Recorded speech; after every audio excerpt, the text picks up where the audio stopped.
Dr. Evan Reeves ran an atmospheric research station on Kepler 438b, lonely work studying terraforming techniques in isolation.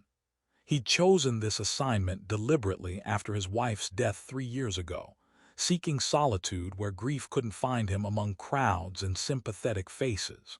Then the escape pod crashed 2 kilometers from his station during a storm. The pod was Sirathi design.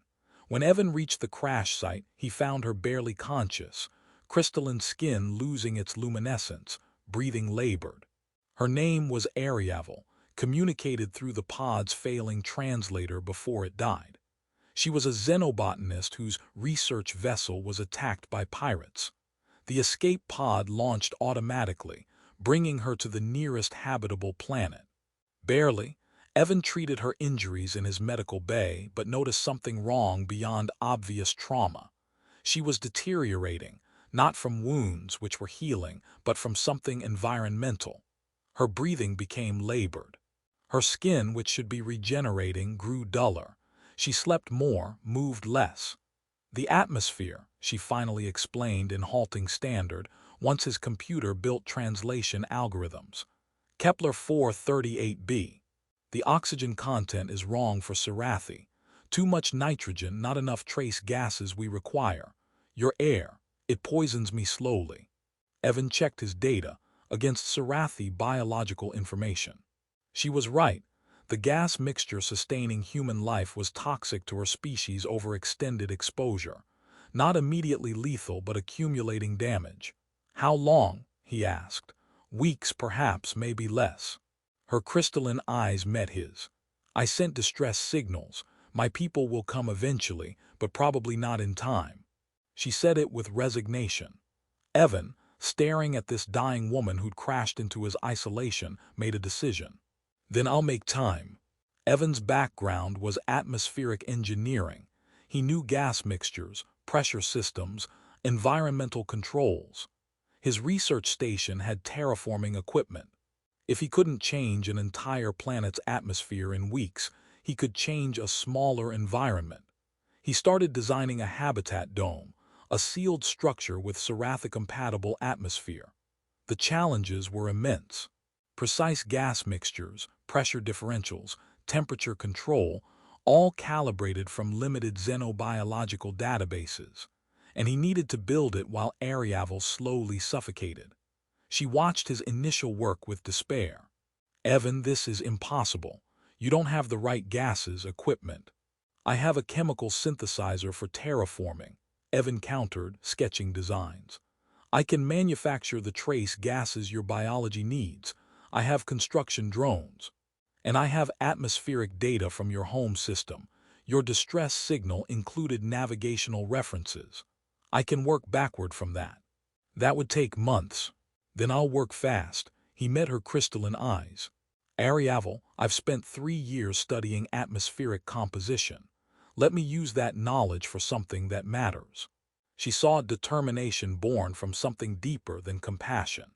Someone who needed this project not just to save her, but to save something in himself. Over following days, they collaborated, Evan designing and building, Ariavel providing biological context despite weakening. Their partnership deepened beyond patient and caregiver. Tell me about your homeworld, he said one evening. Tell me what I'm trying to recreate. Ariavel painted pictures. Sirath, a world of crystalline forests, cities in living stone, glowing oceans. That's why I became a xenobotanist, to study other worlds, help restore what we destroyed. Ironic that I survived catastrophe at home, only to die on a world whose atmosphere is simply incompatible. You're not going to die, Evan said with certainty. I won't allow it. You can't prevent the inevitable through determination alone. Watch me. The dome took shape, 40 meters in diameter, tall enough for transplanted vegetation. Evan worked through exhaustion, drones assembling panels while he calibrated processors. Ariavel's condition worsened. She needed supplemental oxygen her biology couldn't properly process. She moved less, spoke less. The breakthrough came when Evan successfully synthesized trace gases Sirathi biology required. He tested the mixture, and when readings matched projections, began filling the dome. Ariavel was too weak to walk when the dome was ready. Evan carried her. She weighed almost nothing, and laid her on cushions he'd prepared. "Breathe," he told her, removing her oxygen mask. "Just breathe." The first breath was tentative, the second deeper.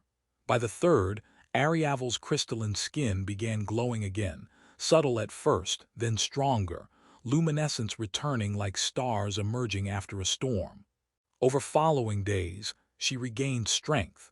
Evan had created more than breathable environment. He'd furnished the dome with adapted plants, lighting mimicking her homeworld sun, water features approximating Sirath's oceans. "You've built me a piece of home," Ariavel said one evening. "Not just atmosphere, but memory made physical." Evan had dark circles under his eyes, hands shaking from exhaustion, but his expression was satisfied. "You told me about crystalline forests, cities in stone, glowing oceans.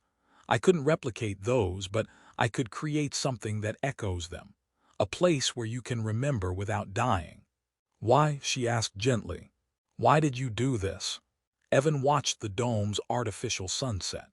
3 years ago, I watched my wife die from degenerative disease. Spent 18 months watching her fade while doctors said there was nothing they could do.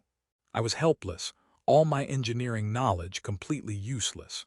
He turned to Ariavel. "When you told me this planet was poisoning you, I saw a problem I could solve. Maybe I couldn't save Sarah, but I could save you. And maybe that doesn't fix anything, but it means something."